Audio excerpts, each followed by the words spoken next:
மகாநதி அடுத்த வர எபிசோடில் பார்த்திங்க அப்படின்னா விஜயோட பொண்ணு அம்முவோட ஸ்கூலில் பார்த்திங்க அப்படின்னா மதர்ஸ் டே காம்படிஷனுக்காக அம்முவோட அம்மாவாக பார்த்திங்க அப்படின்னா காவேரி வந்து கலந்துக்கிட்டு பார்ட்டிசிபேட் பண்ணியிருப்பாங்க. இதனால் எல்லாருமே ரொம்பவே சந்தோஷமாக இருப்பாங்க.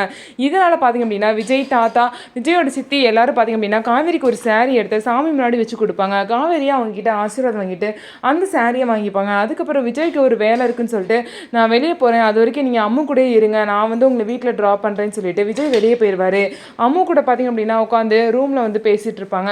அப்போ வந்து அம்மு வந்து பார்த்திங்க அப்படின்னா அவங்களோட கபோர்டில் வந்து அவங்க ஒரு புக்கை எடுக்க சொல்லுவாங்க. அப்போ அதை எடுத்து கொடுத்துட்டு அங்கே ஒரு டைரி இருக்கிறத பார்த்துட்டு அதை எடுத்து காவேரி படிக்கும் போது அது விஜயோட டைரியாக இருக்குது. விஜய் அவரோட பாஸ்ட் லைஃப்பில் நடந்ததெல்லாம் எழுதி வச்சிருக்காரு. ஸோ அதெல்லாம் பார்த்திங்க அப்படின்னா எடுத்து படிப்பாங்க. டைரி ரொம்ப இன்ட்ரெஸ்ட்டாக இருக்கே, இப்போ வேறு படிக்க முடியாதுன்னு சொல்லிட்டு அவங்களோட ஹேண்ட்பேக்கில் அந்த டைரியை வச்சு எடுத்துகிட்டு போயிடுறாங்க காவேரி. அதுக்கப்புறம் விஜய் வந்து காவேரியை வந்து வீட்டில் ட்ரா பண்ணிடுறாங்க.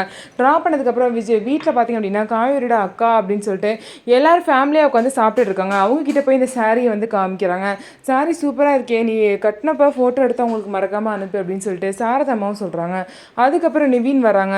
ஸோ எல்லோரும் பார்த்திங்க அப்படின்னா வந்து ஜாயின் பண்ணிக்கிறாங்க. காவேரி பார்த்திங்க அப்படின்னா விஜய்க்கு தெரியாமல் விஜயோட டைரி எடுத்திருக்காங்க. அந்த ஸ்டோரிலாம் படிக்கும் போதாவது காவேரிக்கு பழசெல்லாம் ஞாபகம் வருதா அப்படின்னு சொல்லிட்டு வெயிட் பண்ணி நம்ம பார்க்கலாம். நம்ம வீடியோ உங்களுக்கு பிடிச்சிருந்தா நம்ம வீடியோவை லைக் பண்ணிவிட்டு பாருங்கள்.